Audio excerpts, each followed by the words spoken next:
Welcome into the Illini Nation pregame show live from Maryland. Bret, Beherns, and Jeremy Werner here from Illini Inquirer getting you set for this 4:30 nationally televised game on Fox.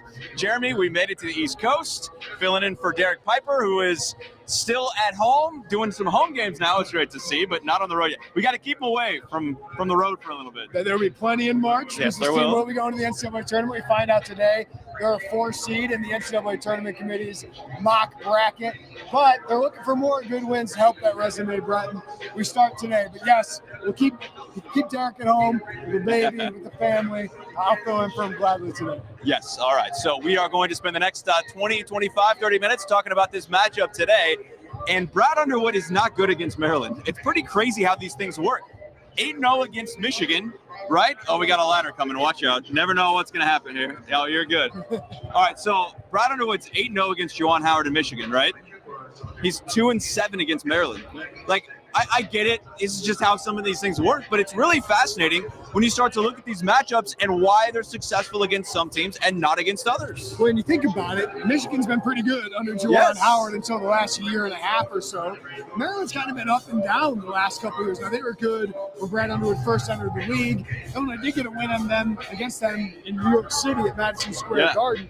But it's Tevian Jones game, right? Yeah, it's Tevian Jones game. But this team just has his number right now. This is the one venue in the Big Ten that Brad Underwood has not won a game. Illinois has yet to win a game in College Park, a Big Ten conference game here.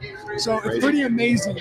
As many wins as Illinois has under Brad Underwood, as many years as Maryland has been in the Big Ten, they have still not won here. But they certainly have their number. They have good players, but for whatever reason, and I think it's mostly height, physicality, skill that Maryland has in the front court, they've really struggled to handle Maryland. But now that Illinois has that length, that size, that physicality, you think this should turn in Illinois' favor. But without Terrence Shannon a couple weeks ago, last month, Jameer Young went off. Jameer Young's one of the best players in the Big Ten. He's a certainty on my all-Big Ten first team. And Julian Reese is really good. Those two tore you up. And Maryland had a couple guys make some shots when this team doesn't shoot all that well. And Illinois just didn't play that well. That was their worst game of the season, in my opinion, so far against Maryland at home. Now they can try to return the favor, get a little revenge tonight. Yeah, and they said that, right? Worst game of the season. Like, the players and Brad Underwood both just readily admitted yesterday that they played terribly. They put it back on effort, which to me is something that is very correctable. You add Terrence Shannon Jr. back in the mix, and they would make sense why Illinois is a favorite by 2.5 points today. Yeah, he's a big difference in this team. I think we're starting to see it the last couple of games, right? This team didn't quite look right his first couple of games back, but now you're seeing Terrence Shannon look comfortable, look confident, look back to being the All-American Terrence Shannon we saw earlier in the season. You can see him attacking the hoop. You see him getting to the free throw line, Bret.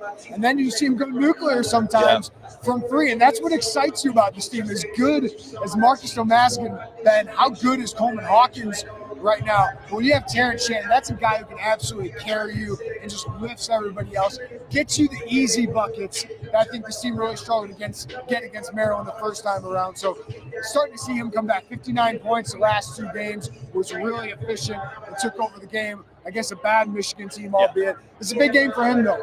Illinois will need another good game for Terrence Shannon to escape here with a win. All right, so Jameer goes for 28 points in Champaign on a cold – it was a Sunday, right? Cold Sunday in Champaign. And Brad said yesterday their shots were as cold as it was outside. It was not a good game. 6 for 22 from 3, I believe it was. Shot like 32%, 33% from the field. How do they, first and foremost, go about guarding Jameer? Because I feel like it's got to start with that, doesn't it? It starts with Terrence Shannon. He's your best defender on the perimeter. Not that he's been great. I don't think he's been great, but he's starting to get back into that. But he just gives you this long, physical guy, can run Jameer off the 3-point line. Now, Jameer's good at every level, so you got to be able to have some help. But if I'm Illinois, Maryland is one of the worst shooting teams in the country, let alone the Big Ten. They shoot 28.7% from 3. I'm making everybody else beat me. I am being aggressive in my coverages with Jameer Young. Get the ball out of his hands, trap him, just double him. Really hedge hard with Coleman Hawkins. I think they need to be more aggressive with how good and athletic and long Coleman Hawkins is in their ball screen coverage. But then with Julian Reese, tore up Coleman Hawkins in the post because he's a big, really skilled big man, an all Big Ten big man. They got 2 players who are playing really well right now. I know Dante Scott has been an Illini killer, so you do have to worry about him. But I want to make all these other players, Jamie Kaiser, a talented freshman, Deshaun Harris-Smith, a talented freshman, but those guys have not hit shots this year. Make those guys shoot open threes, make them beat you, and get the ball to Jameer Young and Julian Reese's hands. So we didn't see Illinois really double Jameer Young or aggressively attack him defensively. We didn't see them really double team Julian Reese the first time around. Not only I thought they got out physical in that first game, I didn't think Bret Underwood made enough adjustments in that game. Okay. I'm interested to see if they guard them any different today. And you mentioned the double part, but like you said, if Terrence is there, maybe that game is different. We don't know because he wasn't. But okay, well, let's see how they come out these first couple of possessions today. And if Terrence is on Jameer, then I got a pretty good feeling like that was the adjustment that they probably thought they should have made if they would have had him available. That wasn't the case. Well, because what Terrence does really well is maybe he doesn't fight through ball screens like a Trent Frazier because he's not quite as quick. Sure. He's bigger, so he's a bigger target on those screens. But if he does fight over those screens, he's so long, he's so physical, he trails well. You kind of get that backdoor contest, and that really makes it uncomfortable to shoot that mid-ranger or get to the rim. Terrence can come and block you from behind. I still want to see Coleman Hawkins be more aggressive and not sit in that drop coverage. Jameer Young really tore that up, got to the hoop, kind of at will. So you got to bring the hard hat against Maryland, especially on the road. But this has not been a home environment for them. This Maryland fan base is great when you're winning. Yeah. When they aren't winning, they don't show up as much. But it does seem like a fired-up crowd here on a Saturday night. They got the 1984 ACC championship team here tonight. Lefty Driesell, their legendary coach, just passed away, I believe, in the last 24 hours. So going to honor him to be a part of that. But there's 18,000 people, and they're right on top of you. It's like the biggest incline in the Big Ten. This can be an imposing environment. If you're Illinois, you want to take them out of it defensively. And I think that does come on the defensive end. Yeah, so right here next to us, it's just like a wall straight up. It's pretty cool how far up it goes, how vertical the arena is. And it's got like a little bit of a pro venue to it, maybe not quite that big feel, quote unquote, but it's a nice arena and it can get loud in here. I've been to games here where it is very, very loud, and so we'll see how that goes. Julian Reese, the other killer, he goes for 20 against Illinois in Champaign. So you got 28 and 20, right? 48 of their 74-ish points, 70-plus points were from those two guys alone.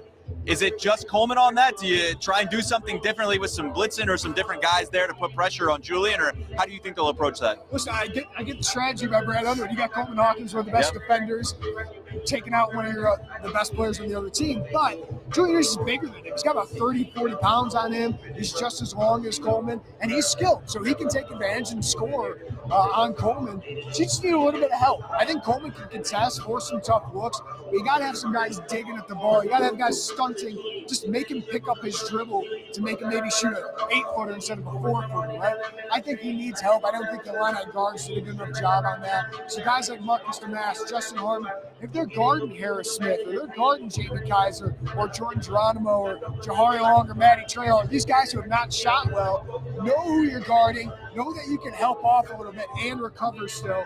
You don't want to help too much off Dante Scott because he can get high. You don't want to help off of Jameer Young, but give Coleman Hawkins a little help. Even if it's a fake stunt or just a dig in, just make him pick up his dribble, make him think about it a little bit. Dante Scott a couple of years ago in this building when Illinois played them had a career game. He's had a lot of career games. Dude, it's just kind of funny how this works. It's not funny for Illinois. It's kind of crazy for us how it works, right? But bringing that up, Quincy Guerrier, first time they played against Maryland, did a pretty good job against them. But Quincy's kind of in this little bit of a rut here recently. Had 10 and 7 last game, I believe, was a little bit better, shot the ball better. I want to see him be physical. We've heard Bret Underwood say he's had to a little softer lately. Yeah. And I do think there's been a lack of bite and physicality from Quincy Guerrier recently. Whether that's because he's not getting much sleep with the new kid around like Derek Piper right now or not, I don't know.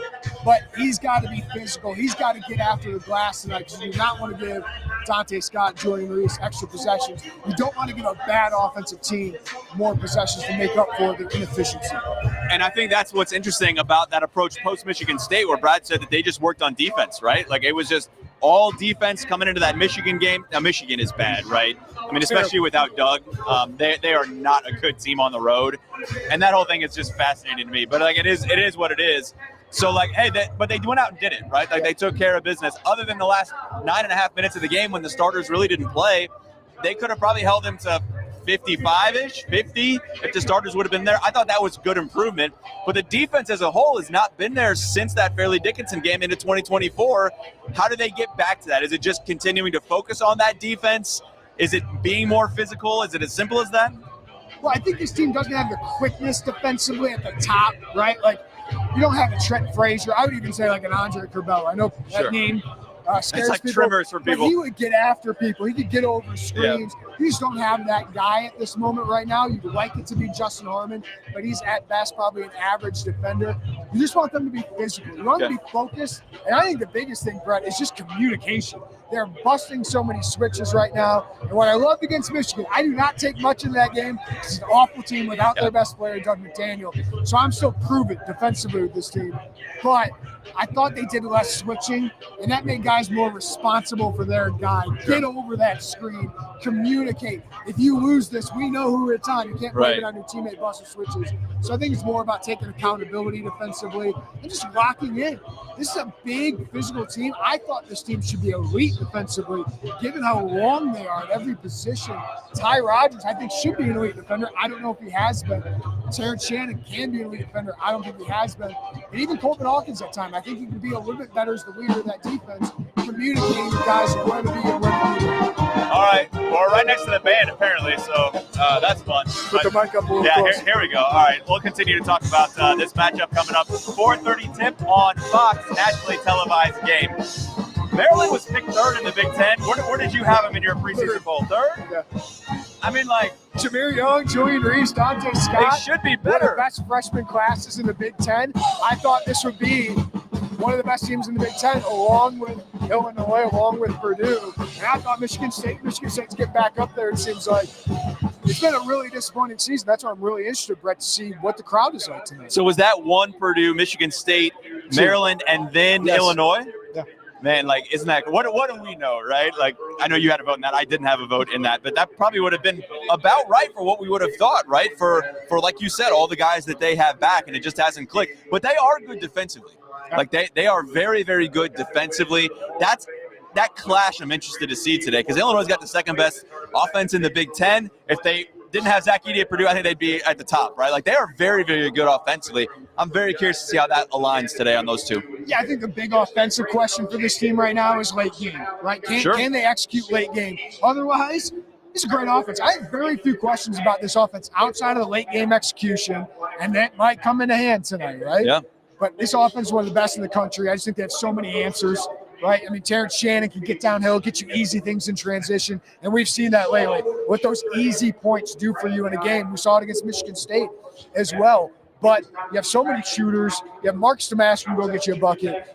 Coleman Hawkins, I'd love to do a minute on Coleman Hawkins here in a minute. Yeah. He has been unbelievable.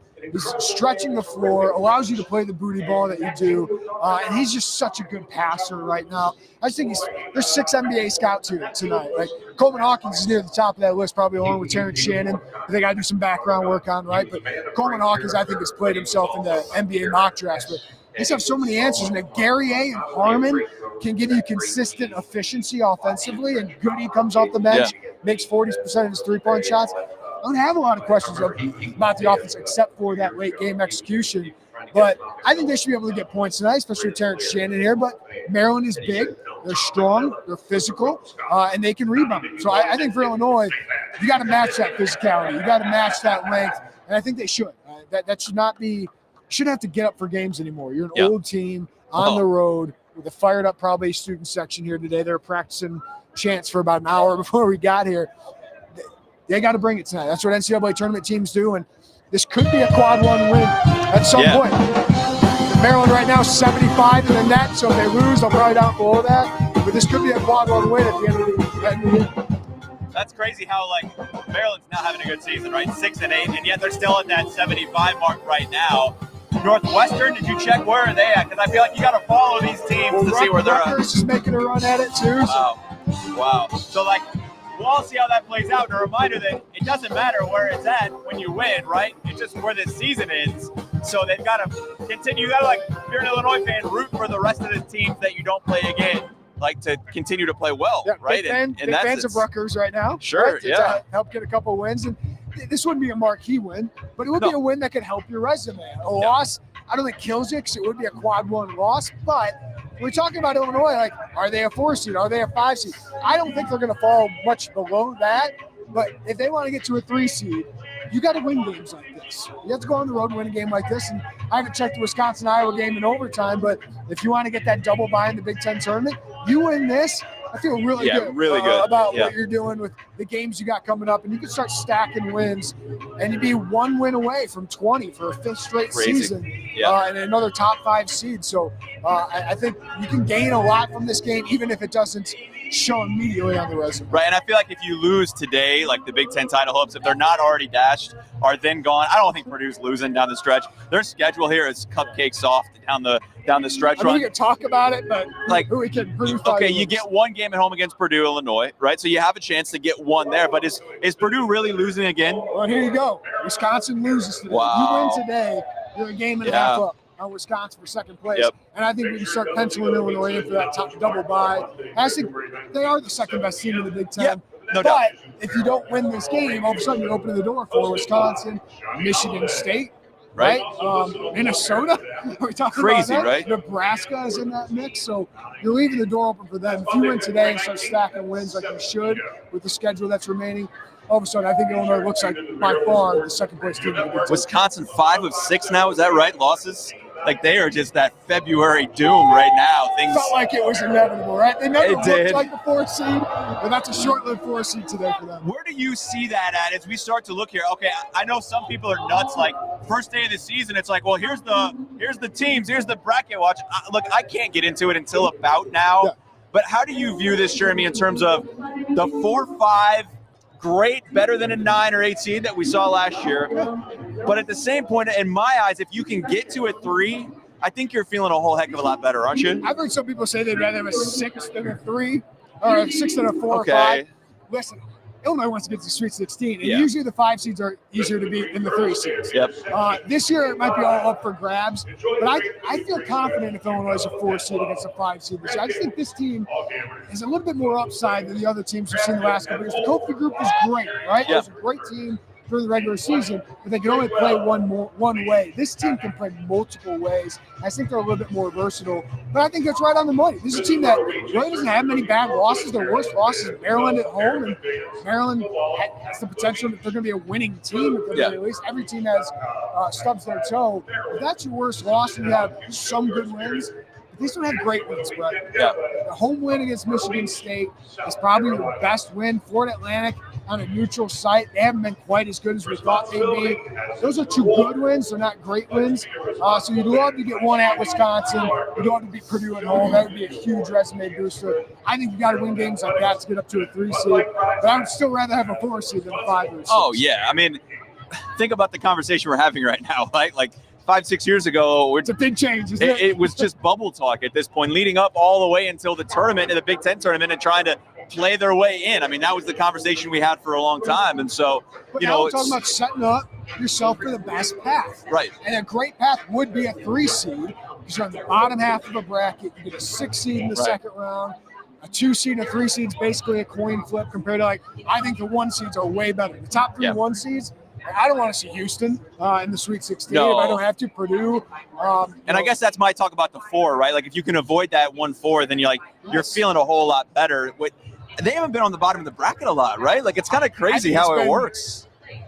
It's been something like 10, 15 years since Crazy. they've been at the bottom of the bracket on that 2-3. Yeah, you're setting yourself up for a better chance. Of course you have to win the first round game against a 14 seed. Of course you have to win the game against a 6 seed. Illinois knows not to take that for granted. But you start stacking wins like this, you're setting yourself up and get a potential really good win, whether it's a Big Ten tournament or Purdue. All of a sudden you can set yourself up for something. All right, I'm curious about this. We saw Luke Goody come off the bench a little bit later last game, Justin Harmon. Where are they at in that kind of off the bench mix, trying to establish that, figure that out here, and who gets playing time? Look, Terrence has been back for quite some time now, but it's I feel like that's still a little bit of work in progress. Where do you feel like that's settled at? Yeah, I asked Bret Underwood after the last game, just Luke Goody didn't play the first 15 minutes. And usually him and Harmon are off the bench together. Dre Gibbs Hawthorne got it before Luke Goody. And he said it was mostly due to defense. I wondered why Brad Underwood didn't think about that at Michigan State when he left Luke Goody in a bad situation. I felt bad for Luke. I just didn't think that was a good matchup for him. But I think you want to set the tone of play defense. You're going to get on the court. I wouldn't mind the same thing today. Luke Goody, we know what he's going to bring. He's going to bring toughness on the glass. He's going to work really hard. He's going to bring shooting. So if you need that, you can go to him. But if you need defense, you got other options you can go to, including Justin Harmon, who not a great defender, but can bring something defensively. I'm also interested to see Amani Hansberry in his home state. Yeah. Does he play today? He's not on the Big Ten availability report. He's a guy, when I know he comes in, he's going to bring effort on the glass. I'll give Dane Danger that, though. He's giving some more physicality, more effort on the glass and on defense. So he's starting to get a couple more minutes. All right, we'll see how that plays out down the depth piece of that. Do you expect a close game? I mean, I feel like that late game situation is important. Maybe that helps them if this is a close game. I feel like before Terrence went out with the suspension, I think we all said, hey, Terrence is a late game guy. Has he brought that back? Do you feel like, is it still Marcus, like we saw at Northwestern, take that last shot? If this is a last shot, is it Terrence? How do you think Brad approaches that? I still think you work through Marcus, to be honest with you. I just think he makes pretty good decisions late in the game. But you have that option. If Terrence is feeling it, you can see it, right? When he's starting to feel it, you just know. But what I loved about his going nuclear, most of them were corner threes, right? He didn't create that offense. It was corner threes. It wasn't him trying to create off the bounce, shooting a contested jumper. It was open jump shots. Marcus Domas, Coleman Hawkins. I trust those guys with the ball in their hands. I'd like them to go a little quicker in those moments and not have to wait, wait in the shot clock for some of those things. But I trust three guys with the ball in their hands. They just have to do it. They have to execute offensively in the final 4 minutes. I think they're going to have to do that today, bro. I do think it's going to be a close game. Because I don't think Maryland's quit. I mean, they came back and beat Iowa in 2 games over the last couple of weeks. I don't think this team has quit like a Michigan. If Michigan has given up on the season, I think we see that. Maryland hasn't. They got a pretty good student section here tonight. I think it's going to be a revved-up environment, and they know, like Aaron Rodgers and my Bears, they own them. They own Illinois right now. So if I'm Illinois, I want to see a chip on their shoulder and say, no, that's over. That's over. It's time for Illinois to beat Maryland. Illinois and Brad Underwood 0-3 in the last 3 games here in College Park. They have 1 win at Madison Square Garden. That was in Underwood's 2nd season, I believe. That was the Tevian Jones game. They beat them in Champaign 1 other time, and that's it. 2-7 is not great against Maryland. Iowa and Kofi lost to them, right? That COVID season. It's one of the bad losses, and then they turned it around after that. But hopefully they got that in their mind. It sounds like they have revenge on their minds, but now you got to go show it. All right, you let Derek do the 3 keys and a pick. Is he back on the 3 keys and a pick? Yes, I was 3-0. I retired. I'm done. But I'll give a prediction today. Listen, I feel it's a toss-up. I just feel better about Illinois defensively with Terrence Shannon. Getting a couple more points at the free throw line with Terrence Shannon. I'll go Illinois 75, Maryland 69. Okay, I think that's going to be about right. I'm feeling that the winner gets to 70. I feel like if either team gets to 70, now watch, it'll be like an 88, 81 game or whatever, right? Like it always seems to go that way. I'm going to say 74-66. I think Illinois comes in here. I think they do take care of business. They're the better team. I think they're hungry. I believe they are the better team. They have the better roster. Can they come out and prove it? I think they'll be focused, especially after this struggle against them. And they need to be focused because Maryland's got 2 great players. Yeah. And 2 great players can carry you to a win in the Big Ten. They got to make sure those guys have to work for their place. All right, what else you guys got on the site? I mean, Joey's writing about Bonvilles or whatever, right? Oh, it's a great story on Marcus Domas. If you missed that, go check that out. At Illini Inquirer, had some stuff on the new Illini football assistants as well, but of course we'll have all the coverage at IlliniInquirer.com here from College Park. That's what you guys. Yep. We'll have Brad Underwood's post-game press conference live on these same digital channels you're watching now. After the game, 4:30 tip, nationally televised game on Fox. I believe they got Benetti here, right? Is it Hummel too? Yeah. That's like the A-team of Fox, man. By the way, I want to shout out Bret, Scott Ritchie from the News Gazette. 3 media members from Illinois came to cover this game. So there you go. You guys consume their stuff. Yep, absolutely. We'll have you all covered afterwards. Thanks so much for watching. For Jeremy, I'm Bret. We'll see you right back here after the game, about 6:45, I'd say, for Brad Underwood's post-game press conference live. Enjoy the game, everybody. Thanks so much for watching. Great. Cool, man. Thanks.